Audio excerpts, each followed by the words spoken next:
Good morning, good morning, good morning. Good morning. That's it? Just one person? I know there's one more. Let's try this again. Ready? Good morning.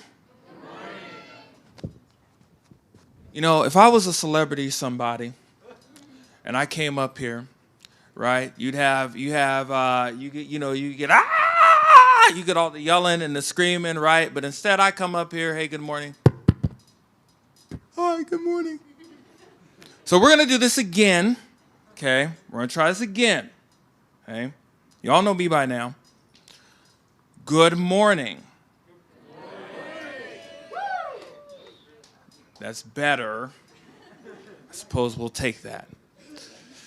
All right, let me go ahead and pray, and then I'll introduce Dr. Jeff Cox up here to give us more of his fabulous insight into the world of communication and how to communicate well. Let's go ahead and pray, and we'll begin.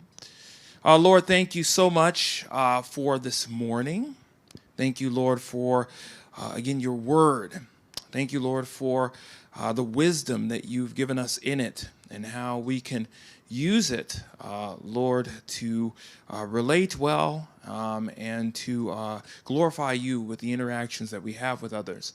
Pray, God, that this would be an instructive time, an informative time for us, and that you would be glorified, Lord, as we seek to understand your word more clearly than we did the day before. For it's in your Son's name. Amen. Dr. Jeff Cox.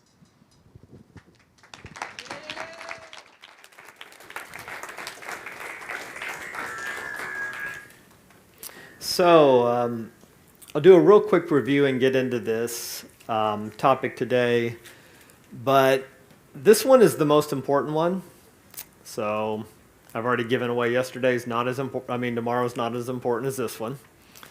This is the big one that I would encourage you, if you could take it to heart, it'll change most of the relationships in your life in a positive way.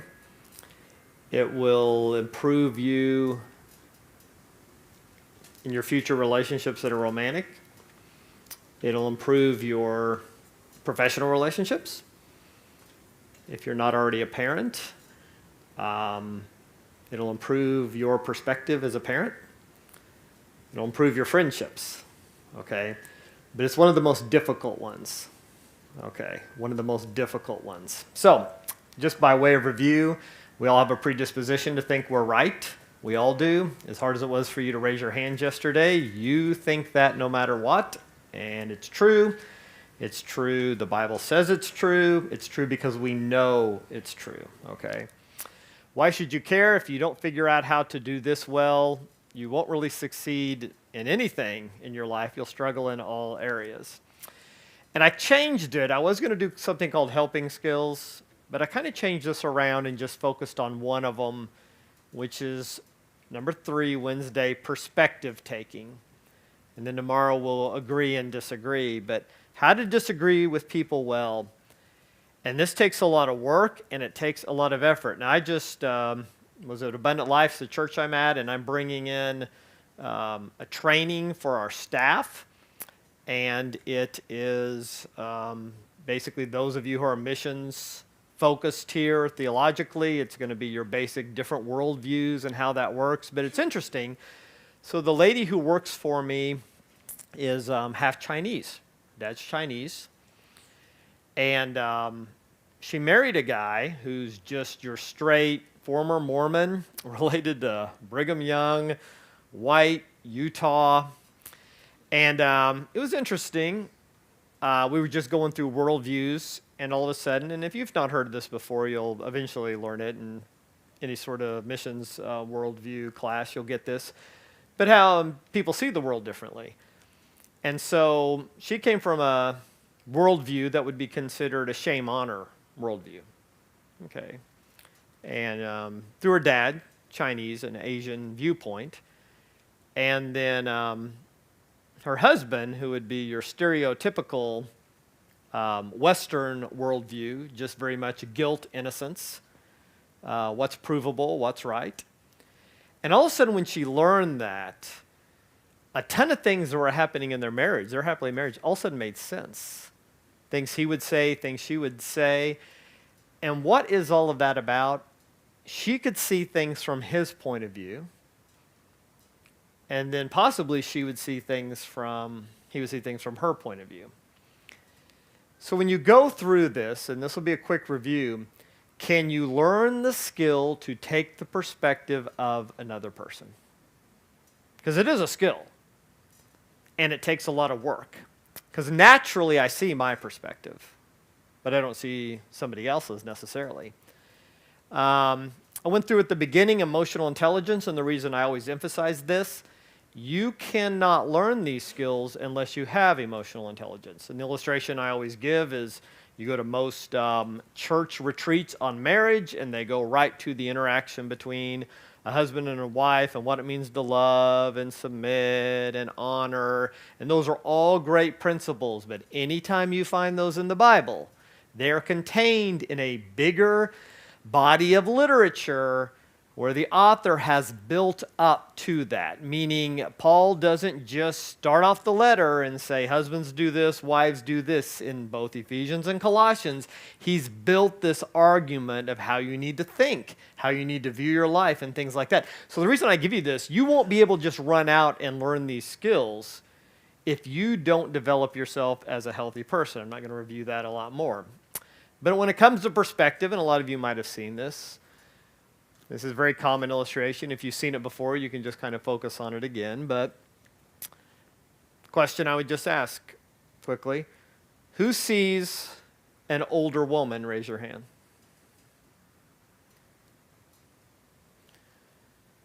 Who sees the younger woman? Raise your hand.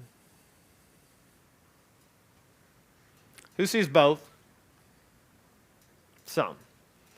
Who struggles to see both? Just be honest. Keep looking. It's tricky.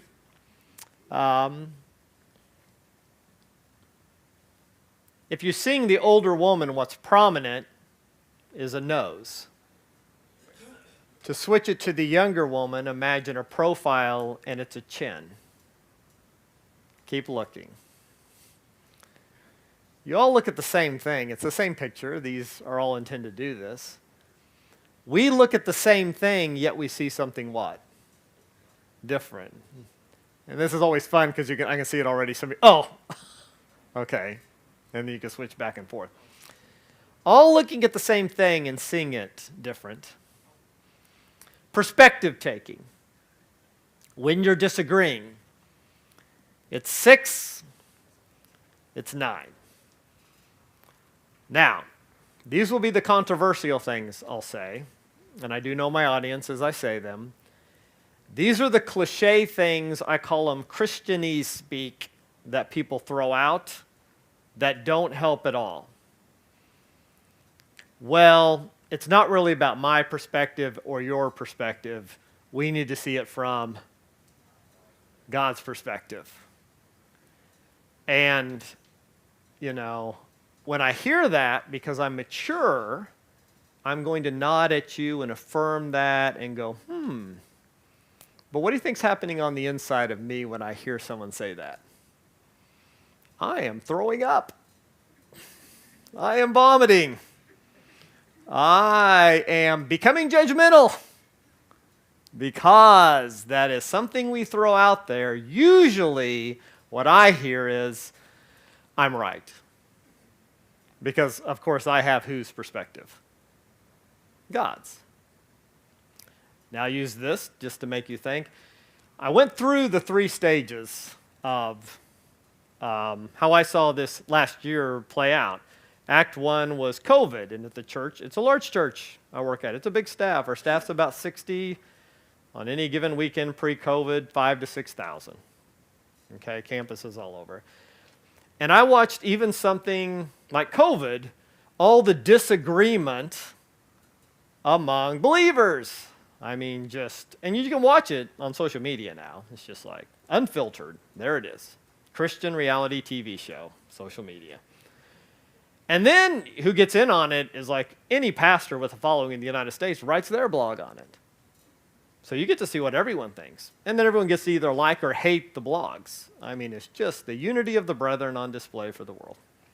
And that was COVID. And then after that was the death of George Floyd. So once again, we're going to have a discussion about racism. And here it comes again. Everyone who knows critical race theory is bad is going to post 20 million articles about it to tell you how smart they are.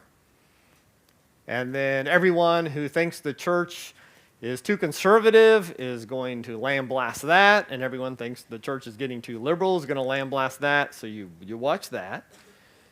And then watch an election, and then walk through that again. Now, why do you think this is important? If we cannot learn to talk to each other by working hard to say things from their what? Perspective, you will not learn to disagree well. Now, those are on the big, like, religious topics. In your friendships, dating, with your parents, and if they were in here, I would say them with you. You did not grow up in the same worlds. You didn't. And if you can learn this, not only will you learn to disagree well, even if you don't come to a point where you agree on things, you'll do it well, but you'll find it will enrich your life and you'll see things you never saw. You'll develop skills that you didn't think you could have. Perspective taking. So I'm going to go through 3 things this morning. 1, honesty and self-awareness. To be honest with yourself or myself that I am seeing things through the lens of my bias. Okay? And you say, well, where does the Bible factor in? I need to be aware of my bias when I'm actually reading the what? The Bible. So somebody already says, well, how would Jesus have voted in the last election? You mean hypothetically, if I transport Jesus 2,000 years into the future, and then I don't make him a Jew anymore, and make him an American in a liberal democracy that did not exist, and then actually make him interested in the specificity of politics, which he doesn't show in the gospel, and then make him take a side. Is that what you wanted me to do? You wanted me to do all of those things so literally I could make him vote how? Who wants to vote? Well, I want to vote. Now, the reason I go through that is you see the complexities. And you wouldn't believe the arguments in our world that takes place. Okay? In that world. Can you have enough of self-awareness to know that I view the world through my lens? Next after that, understanding another's perspective. And then finally, the most important one is empathy. So here's all I'll say about the honesty in self-awareness. Okay? What we see usually is the reaction in people to a situation, especially when we're disagreeing. I might see them angry. I might see them logical. I might view them as irrational. I might view them as stubborn. I'm seeing something up here that, if they're vocalizing their opinion, I'll see it. But what I don't see is all these things beneath the surface. And perspective taking is that I care about all of these things. Now, I'm not going to misrepresent myself and try to embellish stories, but over the course of my life, I have had the opportunity through ministry to be in a lot of different countries. And it's not so much countries because we think geography, but that's a worldview with different people groups. I remember when I was in China and I would teach ESL in another season of my life, and I would go over there. I remember the first time I was taken to what the restroom was. And I will have to squat and just go to the bathroom in a hole. And you know what? I thought that was kind of gross through my worldview. But you know what somebody else thought was gross? You set your bottom on the same seats that other people do? You know, and I like eating with a fork. You know, chopsticks or eating with my hands or things like that. That's not comfortable. That's not efficient. And then someone said, you put something in your mouth that's been in somebody else's mouth. Oh, but we clean it, and it's really hot, and it gets rid of the germs, and that's how we do it in America. Wait, okay, I get that.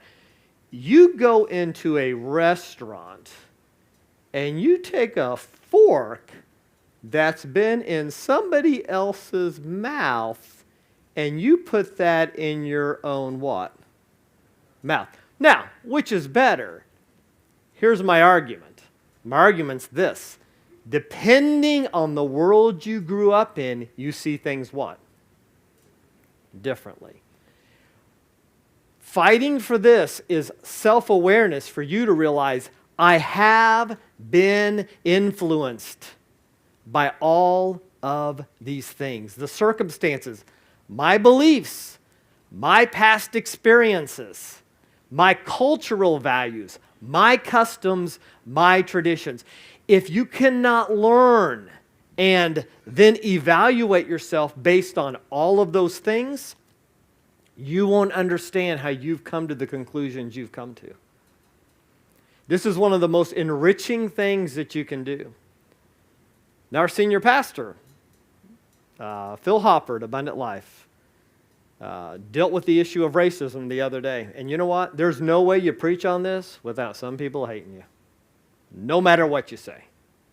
Okay? And I don't mean lost world, I mean Christians. And you know what? He got up there, so I would say with the self-awareness, and here's where I'll give you the biggest challenge. We all have a narrative through which we see the world. We all do. So he's getting up and he's talking about the narrative of the United States of America. Freedom, escape from tyranny, Christian Judeo values, emphasis, individualism, John Locke, all of that. Is that a true narrative? And I would make the case, it is. There's another narrative. Our original sin, 1619, slavery. Thomas Jefferson, you have a wolf by the ears. Founding fathers would not make the hard call. Jonathan Edwards, sinners in the hands of an angry God, owning slaves. Is that narrative true? Is that narrative true? Yes, it is. Both narratives. You will go to the narrative that you're comfortable with based on all the things beneath the surface. The most enriching thing I will give you is that you can hold the truth of both narratives at the same time. And when you can do that with many issues in this world, you will be able to know your own biases, and you will be on your way to seeing things from the perspective of what? Somebody else. If you can do that. Understanding another's perspective. Actually, I will say this one is actually easier because to see where I'm blinded by things is harder. But what does it mean, understanding another's perspective? If we're going to disagree, well, it's a book. It's an old book. I had to read it twice because I've gone to school a long time. But I am done with school, I promise. How to read a book. I don't even know if they still assign this. Who's read this book in here? Yeah, generational. Okay, thank you. But I'm going to be honest with you. It's a good book. It really, here's what it really is. It's to teach you how to read books without actually having to read the book. But anyway, so seriously. But there's this great point in it about disagreement, and I love this. And this is the argument. I was going to put the quote up here, but to save time, it says this. Until I could step over here into somebody else's shoes and completely argue their point as if I'm them, I've not come to a place where I have what's called understanding. It doesn't mean I have to agree. But if I've not done the work to try to see it from their what? Their perspective. If I haven't done that work, then and they make this argument, I'm not even in a place yet to agree or disagree. Now, what do we do quickly? We agree or disagree in about 2 seconds. I think this. I think that. You're a moron. You're stupid. I don't agree with you. I think I'm right. We do it in about 2 seconds. Remember I talked last time about active listening? What this says is you just stop for a second, and I'm going to do the work of truly understanding why you're saying what you're saying. Here's what happens in our Christian world. Well, I know why they're saying that. I'm about to teach a class tomorrow, counseling theories. Oh my, yes, all sorts of counseling theories. Well, humanistic worldview, they were atheistic, naturalistic, a lot of behaviorism, that's why they were idiots. Yeah, 2 seconds, that was over. Yeah, true, okay, I'll give you that. But you know what? They did observe some things. They did see some things. They did understand some things. Well, then here's the deal. The more, at least, I can understand where they're coming from, I can actually enter into a conversation where maybe I won't be able to control them. I'm not about winning, but I might be able to influence them. And in doing so, believe it or not, in positive ways, I might be open to how God could use them to influence who? Me. That's the degree of humility. So when you go into this, it's seeing this in you, but it's also seeing this in them. Now, you got to be careful with this, or you just run around psychoanalyzing everyone and trying to figure out what number they are on the Enneagram. That is not what I'm trying to get you. I'm an 8. Actually, I'm a 5. I'm a 5 with a wing 8. I'm just joking. I'm kind of serious. I really am a 5. But here we go. But here's the thing. You're meeting with people, and this is the part where you really start caring and loving about people. I want to know why you think that. I want to know how you feel about that. I want to know where you learned that. I want to know who taught you that. I want to know why this is so important to you, meaning this, how was your world? Where did you arrive at this? And to the point I can do that, it doesn't mean I have to agree with you. Remember, this is disagreeing. Well, I'm not asking you to change your view. To the degree I can do that, I'm going to be able to disagree with you well. And here's the most important thing. Maybe out of all of it, form a relationship. Maybe have an open door to be able to enter into these conversations. Now, I'm going with these big things like this, but I'll just give you the marriage 101. My wife's Jana, okay? Our granddaughter's name is Audrey. I call her Punky Jane, okay? So she's learning to play piano. And her mom and dad were leaving one day, and we're going to get to watch her. We love to do that, nothing better in life. And they just mentioned to her as she's leaving, and this will get into this next one. This will be my segue.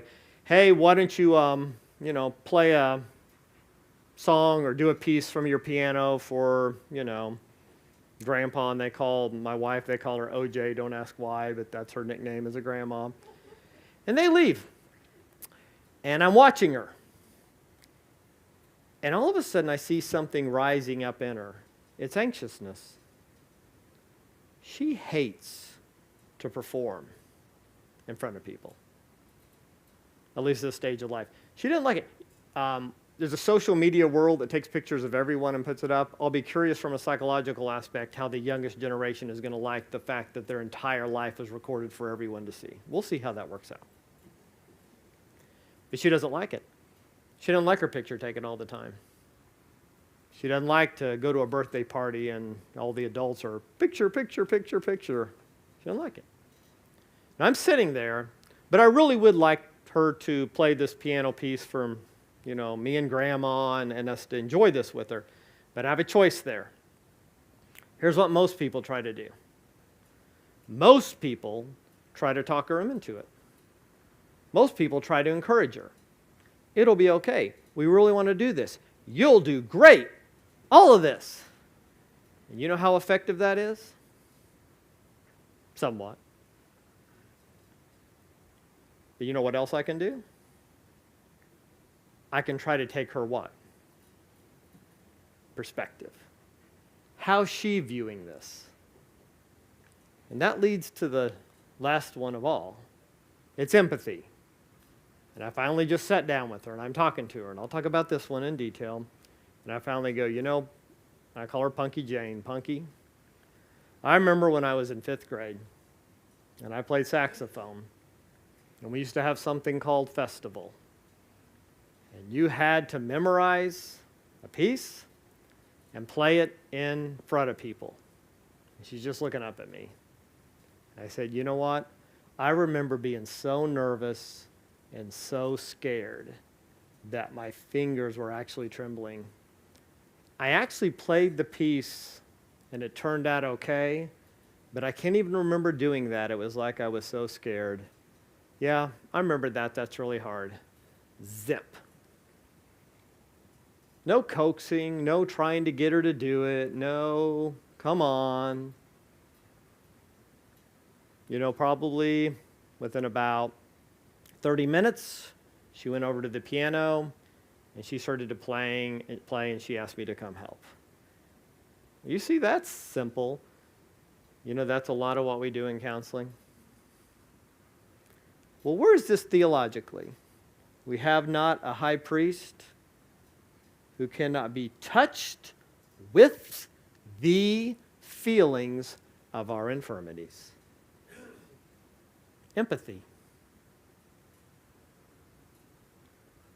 Paul writes to the Romans, strongly emphasized in his letter to the Corinthians, what are we supposed to do with those who weep? Weep. What are we supposed to do with those who rejoice? Rejoice. Yeah, modern psychology just caught up to what was true scripturally. Can we actually experience and feel emotions with other people? Now let me ask you this. What do you think it's easier to do? Weep with people or rejoice with people? Rejoice. You say rejoice? Yeah. All right. You think so? All right. I'm going to pick on you. What's your name? Tobias? All right. What's your name? Tobias, Jesse? Do you guys know each other? Yeah. All right. This is going to be great. Tobias, Jesse, let's just say you guys are both struggling financially. And you're really hurting. You're really struggling. You're struggling to pay your bills. And you just can't make men's meet, but you're close. You're friends. And Tobias, Jesse comes up to you and says, you're not going to believe this. I played the lottery. I never do that. I don't even know if I should do that. You're not going to believe it. I won $20 million. I am set. There's somebody I've wanted to date who wasn't interested in me, and I know she's just after me for the money now, but I don't care. And Tobias, you are going to, and I know you're awesome, you're going to rejoice. And you're going to be so happy for him. But he's like leaving you and this lame friendship behind. Now, I'm joking. But I want to tell you something. There's something in us. There is something in us that is jealous. And there's something in us that covets. And only in the closest of friendships are we so excited that the friend gets the promotion, the friend gets this. Are you sure it's that hard? Yeah, in my world it's, I'll rejoice with my friend who had a baby when I had my miscarriage. I'll rejoice with my friend who watches their child graduate from high school when mine was killed in an automobile accident. I'll rejoice when my friend got the clean bill of health when my wife got the diagnosis it is malignant. It's really hard to live this stuff out.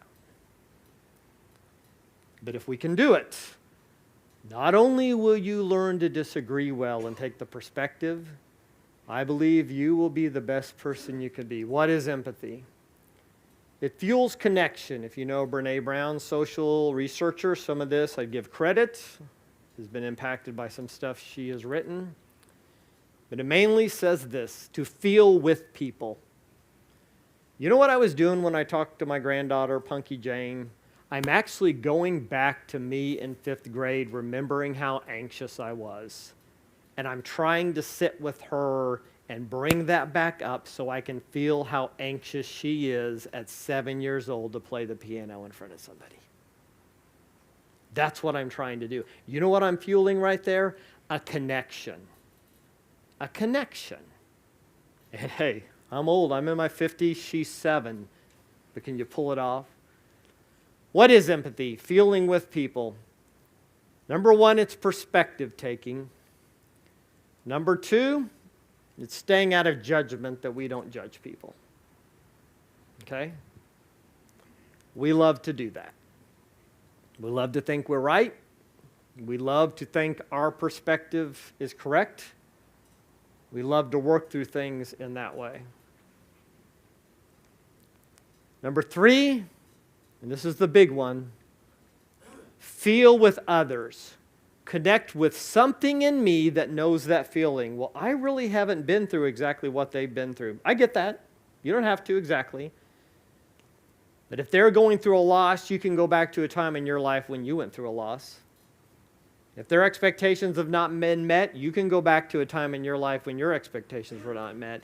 To the ability, the capacity that you can truly drum up that emotion and connect with them, you'll be able not only to disagree well, you'll be able to relate to people. Probably one of the best books on leadership I recommend is a book called Integrity by Henry Cloud, and he defines integrity by the courage to meet the demands of reality. But he talks about the importance of empathy in leadership. So it would be, hypothetically, in this illustration, I would be the CEO of a company and you're all the employees. Oh, actually, I'll do one better than that. It just came to me. Hypothetically speaking, you could be a university looking for a president. Hypothetically. What emotions would be going on in a room? I'm just guessing. Uncertainty. Fear. A lot of things. So in the illustration in the book Integrity, the CEO gets up there and they're planning on doing layoffs because they're downsizing. And a lady in the audience raises her hand. And she says, I'm a little concerned about my health care. And the CEO responds, it'll be okay. You don't really have anything to worry about, and goes right on. Later, the CEO asks the author of the book, who's doing a consulting, he says, I think I handled that pretty well. I never forgot what Henry Cloud, he says, I think you handled that horribly. What? She didn't want an answer. She wanted somebody to what? Connect with her. So hypothetically speaking, it would be, pick on you, I'm worried about my health insurance. It only takes 2 seconds for the leader to go, you know what, I get that. I know there is a lot of uncertainty right here, and I know that can create an anxiety. I'm feeling it too with all of this that's happening, and I'm sorry you're going through that. If you'll give me a second here, I'm going to walk through some things I think could help. In real life, you connect. Because I just didn't skip over what she's feeling to get to me going, So, if you were here at a university hypothetically looking for a president, I've been here this long, I've been doing this job, there's a lot of uncertainty, is there going to be a place for me here? If somebody was up there talking something like this, there is a lot of uncertainty. And I see that creates anxiety. I feel anxious as well. There's a lot. We don't know what's going on. And I'm really sorry you're going through that. Hey, if you give me a second here, I'd like to walk through some things that I think are happening there. You say, how big a deal is that? That is what separates the great leaders from those who do not disagree well and connect with people. So how does this work out in romantic relationships? How does this work out in dating? How does this eventually work out in marriage? With my wife, Jana, she has perspective. She has past. She has experience. She has all of these things. If I do not try to connect and feel what she feels, we will, and we can do this, implode into a series of arguing about who's right. And it doesn't work. What do I do if I'm always disagreeing with my parents? And this is really hard. I challenge you to fight to see their perspective. Are you telling me to agree with them? I'm not telling you that. I'm telling you to fight to get their what? Perspective. You come home for Christmas this year, they're like, who are you? Fight to feel what they want. Feel. To the degree you can do that, you'll connect with them. And the last one at the bottom here is, can you communicate that understanding? Do you have the ability or the capacity to turn back around and verbalize that in a way they're going to connect and understand with that? When I did that with my granddaughter, she's only 7 years old. I'm not speaking to her like I speak to you. I mean, it's much sweeter, it's much kinder, it's much softer. But can I communicate with her in such a way that she feels like I get her and have that understanding? This doesn't mean when you're disagreeing with people, you're always going to come to the same side. You know, when John Oglesby asked me to do this, it wasn't like how to win them to your side. I'm going to assume you're going to say disagreeing. But you can have the relationship, and you can do it with maturity, and you can leave those situations actually not agreeing on everything, and I'll talk about that tomorrow, not agreeing on everything, but actually have a relationship where possibly they've influenced you, and in the future you can what? Influence them. So the work you do is simply this.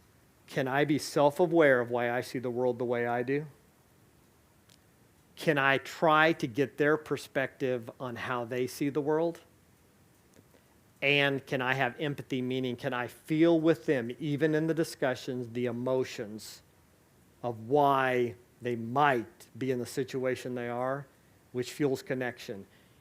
If you can learn those skills, I promise the rewards of that are immense. And on the empathy side, especially those of you in here, I'm figuring you're here because you want to be in some sort of ministry, vocational, non, but you want to do this.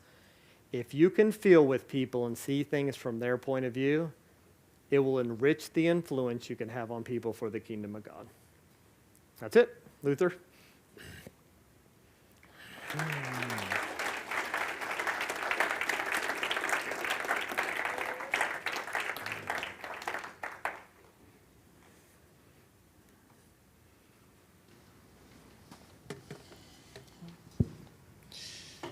Again, if you have any questions concerning this topic or even others that we've talked about for the past several days, you can go on to hashtag Calvary Questions on Twitter, and I'll be taking those as well.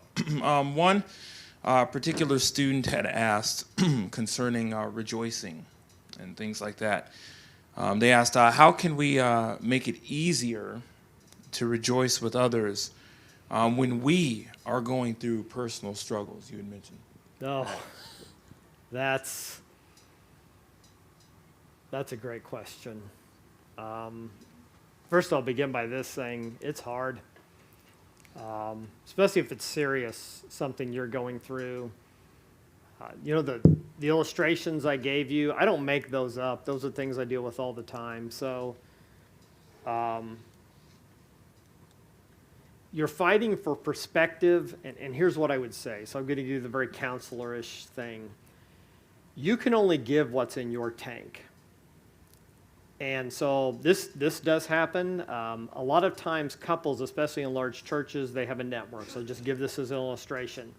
And if they struggle with infertility, I counseled a couple the other day. They've been married 3 years, 4 miscarriages, no children yet. Okay? And here's what happens. they're in this world, and then they have all their peers over here having babies, starting families, right? So how can they be happy for them? So it's not like, get a different perspective, do this. And here's what I would say this. For you to be filled up to rejoice with other people, you need to be in a place to have community and vulnerability with people who are going to sit with you in that pain. So what it would mean, for her to be filled up, to even be happy over here, where in her life are people going to sit with her in her pain and be sad with her? Does that make sense? And so I would say this, the biggest thing that I would say practically that you would work out in your life is just ask yourself this. If I continue really to be struggling with the sadness, which is healthy, I love sadness. There's a lot of good that comes from sadness. Where am I getting reassured, the support I need, the empathy I need? And it could be that I need to take the step to be vulnerable and transparent and say, I'm in a bad place right now. I need help. I need someone. And then when I believe we're in the more healthy place, then we have the capacity to do that. And here's where it won't happen. You're not going to be able to usually sit with the person who's rejoicing and have them be sad with you at the same time you're going to what? Be happy with them. That's not going to happen at the same time. But it's probably a good indicator of where can I go in my life to get the support, the healing that I need. That's what I would encourage with that. So. Yeah, I think also too, just to add to what you're saying, it's really important that when someone is feeling emotions like that, to not act like they're not there. Absolutely. To actually acknowledge this. We actually see this in the scriptures with Paul in Romans 7. Very honest chapter, very candid. Paul is telling you how he feels about certain things and is very direct about that. I think to reject and just deny that we feel certain things, I think is detrimental. It's detrimental to us personally and to relationships. I'll share. This is something just happened in my family. So I have two nephews, a year apart, both married. So got the nieces, and they found out they were expecting at the same time, and it was this big reveal. Where in our family we do these things, so it's like you give a birthday card or a Christmas card, and it's from the baby that's not born yet. Oh, there's a baby coming, right? And so they're cruising along together, and then one of my nieces miscarried. So the other niece is still pregnant, but they're about the same age walking through this, and just watching it. It's been a beautiful thing to watch the maturity. I'll get choked up talking about it. Of how she can be happy for her, and at the same time, the one who's still expecting can be sad with her. Does that make sense? And that's when you see really what healthiness looks like. And I can still feel the sadness here, and I can still feel the rejoicing here. So it can be done. But Luther's right. You have to be honest with what you're feeling. You can't compartment. This niece over here in my world wouldn't be, no, I'm okay. Everything's good. I'm just happy. That wouldn't work. She would have to process that. So. Another question is, how can you best assure a person doesn't feel like they are being pandered to when you are practicing empathy? Yeah, that you don't come across as a little... Yeah, this happens. Counselors face this all the time because you're going to be in counseling. They expect you to ask how they feel, and I would say this: if you've gone through all this training, like it could be hard. You're sitting here with a friend and you practice something I said, and they go, "You're just repeating what that guy said." Okay, I get that. I would say this: first, check yourself. There's no way to control how they experience you, so that should not be what guides you. But I will say this. I believe this, if your heart goal is really to grow as a person who loves people well, okay, and you're authentic and you can even recognize it, like when you're talking to them, take their perspective for a second. I know this might sound this way to you, I feel that way, but this is genuinely what I do. It'll go a long ways. Whenever you do marriage counseling with people, you give the couple skills, and it sounds kind of patronizing at first. Like you're telling, I'm just making fun, you tell the guy, okay, when she comes home from work and she's always frustrated about this, I need you to ask her how she feels. And like she comes home the first day and the guy's like, let's see, what was it I'm supposed to do? Oh yeah. How do you feel? Okay, that's not going to fly. Okay, you do have to somewhat perfect it into a skill set. But I tell you this, if you're authentic and you're genuine about it, with time, it will work out where you'll be able to do that. And if you're worried about how they're perceiving it, I always love this, I didn't talk about it, you could always ask a question. Hey, I just asked you about how you feel right now. I'm just curious, how did you receive that? And that opens up a conversation. They might say, I just feel like you're not very sincere. And this gets into other stuff. I appreciate you sharing that with me. I can see how you could feel that way, because it does sound kind of stiff. So now you've knocked that wall down. But you know what? I do care. I just want to tell you that. So. Very good. I could remember a while back I got the opportunity to go to a speaking engagement or something like that with just a few individuals, and at the end of it there was this woman who had got up, and her daughter deals with DID, dissociative identity disorder, multiple personalities, and the place where they lived at, they resided, it was a rural area, and so they didn't have the resources to deal with this particular sort of disorder. It was very troubling for them. So the woman gets up and she expresses her frustration. She's like, I understand that there are people that deal with this, but we don't have anybody here. And so the panel discussion I was involved with, the guy got up and gave a very clinical answer. And the woman said, you don't understand. My daughter can't find resources for this. And what do you think the counselor did? He gave another clinical answer. And so the counselor next to me, who was sitting there, had interrupted him, had just stopped him, and said, I understand how frustrating this is, that you don't have resources here, that you can't connect and help your daughter. And the woman said, thank you. She wanted to be heard. That was it. That's all she wanted. She didn't want the clinical, she just wanted to be acknowledged that it was tough for her to find resources for her daughter who was dealing with this particular issue. So that brings it home to exactly what he was talking about. Clinical knowledge is wonderful, but the clinical knowledge should be used in practical ways for us to connect with others. That's the goal. And I didn't get any other questions, but do you have anything you want to share? Any final thoughts? I'll finish. This is a story most people are familiar with. I'm sorry. I'm sorry. Oh, go ahead. I'm sorry. I'm gonna stop you. No. Okay. You're good. It's my communications well. You can see that. Because I want to get their questions. Yeah. What are practical ways to lean on God's strength to see another's perspective if you can barely love them, if they've hurt you, or if you have no desire whatsoever to fight for that relationship? When I hear that, the first thing that's going to come out to me is I hear a lot of hurt. Okay? And I hear a lot of pain. I hear giving up. I hear exasperation and things like that. And so the question would be, can I sustain, or where can I find encouragement from God? I'm trying to be specific with the question. I would say this. C.S. Lewis attributed to him, the movie Shadowlands attributed to, it's hard to find the quote, but he said this: we read to know we're not alone. And say, where would you find? So if I'm going to say you're going to go to God, and I'm going to try not to give just this cliche answer, you would be encouraged if you could see the stories in the Bible where people feel just like you felt.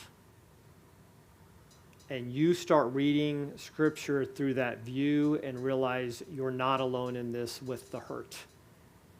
And David prayed, no man cared for my soul. He laments the Psalms.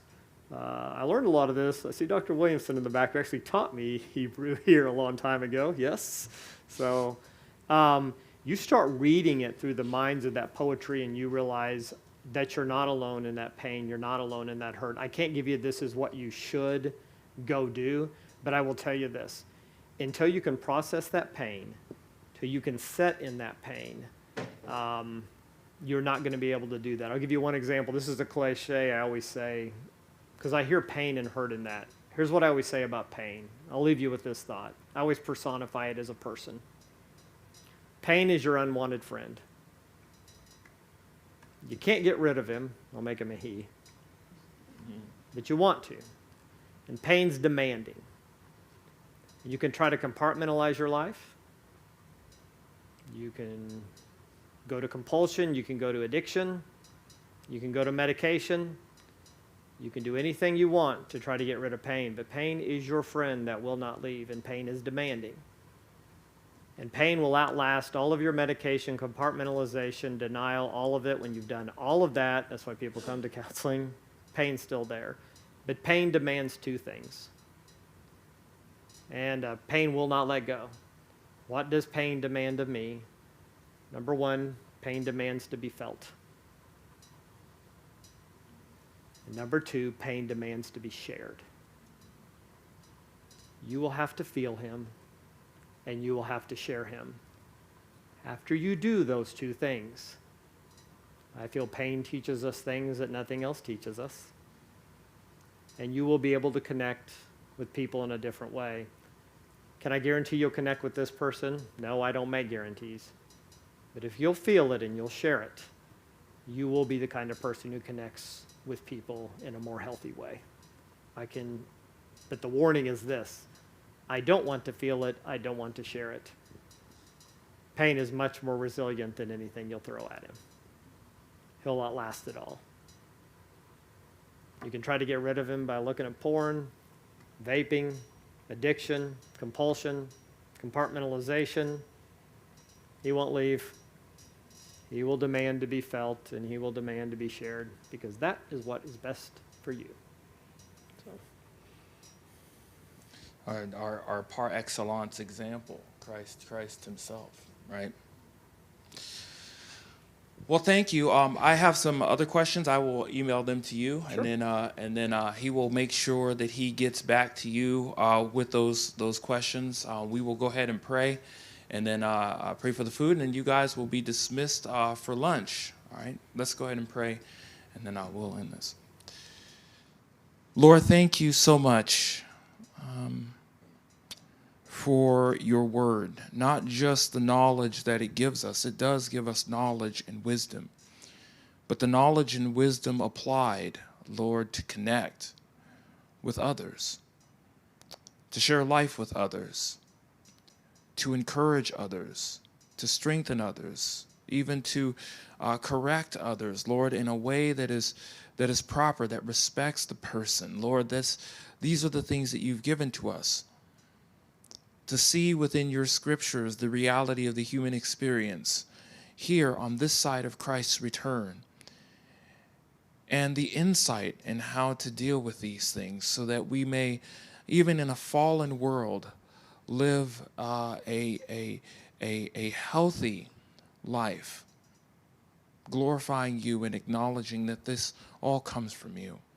I thank you so much, Lord, for just this knowledge here. We pray, Lord, that we would continue to think about these things, ponder these concepts, so that we may be able to connect with each other and the world around us that is desperately looking for people to hear their pain and their grief. We love you so much, Lord, and we give you due praise. May you bless the food as we go out about our to eat, and again, may we be glorified. You be glorified as we eat as well. We love you so much, Lord, for it's in your Son's name.